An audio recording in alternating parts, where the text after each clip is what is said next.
ये है कद्दू या पम्पकिन आप कह सकते हैं। मैंने इसके छोटे छोटे पीसेस कर लिए हैं, उसका छिलका भी निकाल लिया है और अब हम इसको छोटे से कुकर में उबाल लेंगे।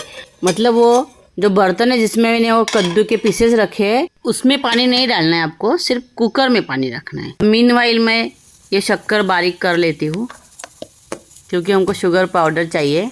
बन गई है ये, देखिए।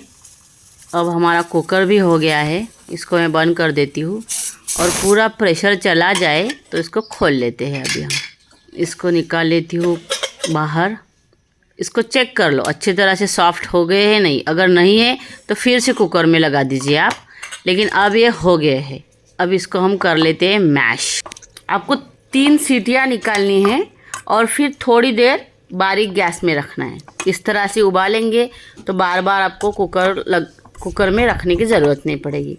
तो फिर पूरियाँ भी हमारी सॉफ्ट ही आएंगी, नहीं तो फिर वो जाड़े जाड़े पीसेस आ सकते हैं कद्दू के। चलिए अब इसमें हम मिलाते हैं गेहूं का आटा। पहले मैं 2 चम्मच ले लेती हूँ और थोड़ी शक्कर लेती हूँ। ये बहुत गर्म है इसलिए पहले थोड़ा चम्मच से ही मिला लेती हूँ। अब हाथ से ही ले लेती हूँ। शक्कर और आटे का प्रमाण आपको 1:4 रखना है। अगर आपको कम मीठा चाहिए, मुझे कम मीठा चाहिए, मेरे बेटे को मीठा पसंद है लेकिन मीठे में वो कम मीठा चाहिए, बहुत ज़्यादा मीठा नहीं चाहिए, तो आप अपने हिसाब से शक्कर ले सकते हैं। देखिए पहले ही कद्दू पानी छोड़ता है, ऊपर से हमने उसको उबाल लिया है भाप पे, इसलिए वो बहुत पानी छोड़ रहा है।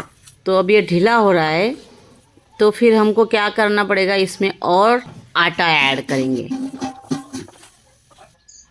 और फिर शुगर पाउडर भी ऐड करनी पड़ेगी। देखो अच्छी तरह से आटा गुन गया है। अब मैं तेल रखती हूँ गरम करने के लिए, डीप फ्राई करना है हमको। अब ये हैंडल उधर साइड क्यों किया मैंने, अब इसका भी रीज़न मैं बताती हूँ। क्योंकि ये इम्बैलेंस होता है कभी कभी, ये लोहे का बर्तन है, कोई भी हैंडल वाला बर्तन इम्बैलेंस हो सकता है। और गरम गरम तेल है उसका गिर गया तो इस साइड में इम्बैलेंस होकर गिरेगा।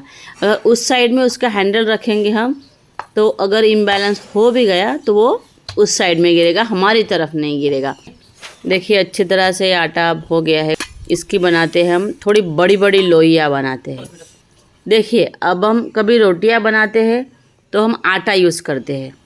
पूरियाँ बनाते समय आपको आटा, सूखा हुआ आटा नहीं यूज़ करना है, आपको तेल यूज़ करना है। क्योंकि अगर सूखा हुआ आटा अगर यूज़ करते हैं हम तो फिर वो जो सूखा हुआ आटा जब हम पूरी तेल में डालेंगे तो वो सूखा हुआ आटा पूरा तेल में उतर जाएगा और वो जल जाएगा, पूरे काले काले बारीक बारीक कण आ जाएंगे।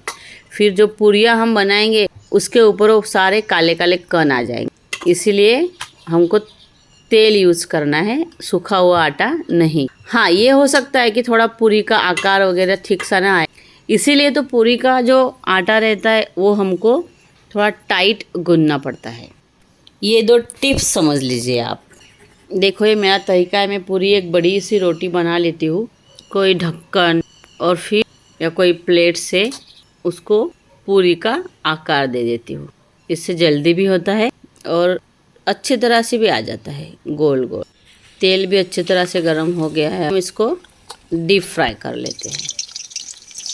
इस तरह से पहली तो पूरी हो गई है, इसी तरह से 1 बाय 1 हम सारी पूरियाँ फ्राई कर लेते हैं। अब हम डब्बे में भरते हैं। इसके साथ कुछ भी खाने की ज़रूरत नहीं क्योंकि ये मीठा है और बहुत टेस्टी हो जाता है। और बड़े लोग तो भी कुछ खा सकते हैं, नींबू का अचार वगैरह, लेकिन छोटे बच्चों को तो कुछ नहीं चाहिए रहता। थोड़ी ज़्यादा ही दे देती हूँ क्योंकि बच्चे मिल बांट के खाते हैं, एक दूसरे के साथ शेयर करते हैं, तो ज़्यादा हो तो अच्छा रहेगा। तो इस तरह से मेरे बेटे का तो टिफ़िन बन गया है, आप भी करके देखिए। वीडियो को लाइक, शेयर और चैनल को सब्सक्राइब